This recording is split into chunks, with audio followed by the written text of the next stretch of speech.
Hi friends, అందరూ ఎలా ఉన్నారు? బాగున్నారా? నేను వాయిస్ ఓవర్ ఎక్కడ ఇస్తున్నానంటే మేడం ఇది ఇస్తున్నానండి. అంటే స్లాబ్ పైన నిల్చొని వాయిస్ ఓవర్ ఇస్తున్నాను. ఎందుకంటే మా ఇంట్లో మా అత్తయ్య వాళ్ళు గట్లా ఉన్నారు. అస్సలు అక్కడ వాయిస్ ఓవర్ ఇద్దామంటే అస్సలు అయితే లేదు. నాకేమో కొంచెం అంటే కొంచెం సిగ్గు అవుతుంది. వాళ్ళ ముందు వాయిస్ ఓవర్ ఇవ్వాలంటే అస్సలు అయితే లేదు. ఈ వీడియో ఎప్పుడు తీసానంటే చాలా రోజులు అయిందండి.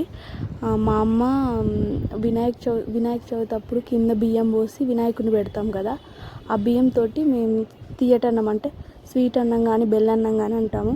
మీరేమంటారో కూడా కామెంట్ చేయండి. అలానే ఓకేనా. నాకైతే ఈ స్వీట్ అన్నం అయితే చాలా అంటే చాలా ఇష్టం. మా అమ్మలకు కూడా చాలా ఇష్టం అండి. మా అమ్మకైతే ఇది మా అమ్మ స్టైల్ అండి. మీరు వీడియోలో ఎలా ఉందో అలా చేసుకోండి ఓకేనా. చాలా టేస్ట్ అంటే చాలా టేస్ట్ ఉంటుందండి.